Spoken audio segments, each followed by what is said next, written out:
लेकिन समस्या समझिए, कोशिका विभाजन एक बहुत ही खतरनाक बीमारी को जन्म देती है। उस बीमारी का नाम है कैंसर।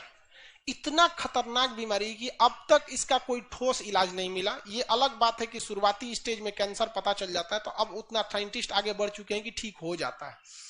ये कोशिका विभाजन क्या आता है? जरूरत से ज्यादा अगर कोशिका विभाजन हो जाए, जितनी अंगों की जरूरत है, जैसे मान के चलिए मेरे लीवर में यहां इसे चोट लगा, कहीं 100 कोशिका टूट गई, तो भैया 100 की जगह 150 बन जाओ चलेगा, 100 बन जाओ और भी चलेगा, 80 रहे तो भी चलेगा, 100 की जगह 200 बन जाए तो भी चलेगा, 100 की जगह ससुरा 1.5 लाख बन जाएगा तो रहेगा कहां?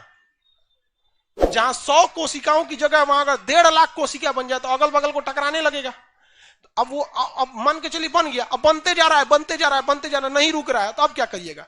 तो इसको कहते हैं कीमियोथेरेपी इलाज होता है। डॉक्टर क्या करता है ना, सेकाई से गामा रेज की मदद से वो जो एक्स्ट्रा कोशिकाएं बनी है उनको मार देता है। उनको क्या करता है? मारता है। तो मारने की वजह से आपका पूरा शरीर डिफेक्टेड हो जाता है। पूरा शरीर जब डिफेक्टेड हो जाता है तो इसमें सबसे पहले आपका बाल झड़ना चालू होता है। देखिएगा, कीमियोथेरेपी अगर होगा ना किसी का कैंसर के इलाज में, टकला हो जाता है, बाल वगैरह क्या हो जाता है? झड़ जाता है। तो ये बहुत खराब इफेक्ट होता है शरीर। अब जैसे मान के चलिए घर की बिल्डिंग है, एगो पिलर को तोड़ना है, तो ऐसा थोड़ी कि खाली ये पिलरवा टूट जाएगा बाकी पे कोई असर नहीं पड़ेगा, झंझना जाएगा सब तोड़ेंगे तो वही होता है यहाँ पे कोशिका विभाजन में। जब कभी भी सेल डिवीजन होता है तो सेल डिवीजन जरूरत से ज्यादा नहीं होना चाहिए। अगर जरूरत से ज्यादा हो गया तो क्या हो जाएगा? कैंसर हो जाएगा। कैंसर की संभावना सबसे ज्यादा कहां देखने को मिलेगी? लेकिन लीवर में क्या होता है, टूट फूट जब इसे होता है ना तो अपने से सही कर लेता है। इसमें यही एक खासियत हो जाती है। कैंसर की सबसे कम संभावना कहां देखने को मिलेगी? किसमें? ब्रेन। किसी को सुने ब्रेन कैंसर? ब्रेन ट्यूमर होता है, ब्रेन कैंसर नहीं होता, ब्रेन ट्यूमर होता है। देखिए, ब्रेन जो बना होता है वो किसका बना होता है? न्यूरॉन का बना होता है। ब्रेन किस चीज का बना होता है? न्यूरॉन का। लेकिन ये जो ब्रेन है इसमें 2 टाइप के सेल पाए जाते हैं। एक होता है जिसका नाम है न्यूरॉन, एक होता है गिलियल सेल, गिलियल सेल। तो हमारा ब्रेन 90% किसका बना होता है? न्यूरॉन का, और 10% किसका होता है? गिलियल सेल का। 10% गिलियल सेल का।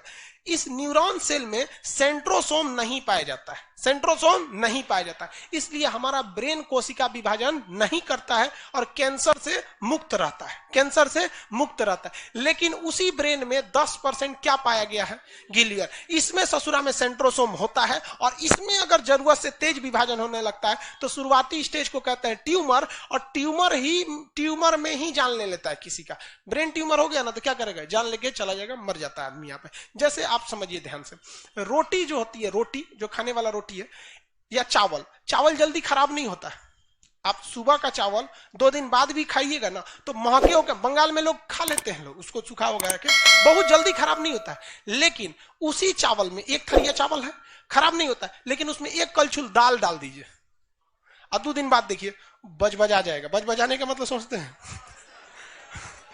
कुछ ज्यादा ही खराब हो जाता है। खराब हो जाता है कि नहीं हो जाता है? उसमें और नहीं तो कुछ क्या कर दीजिए, बैगन डाल दीजिए और खतरनाक हो जाएगा फिर वो। तो उसी तरह से 90% ये न्यूरॉन सेल होता है, इसमें सेंट्रोसोम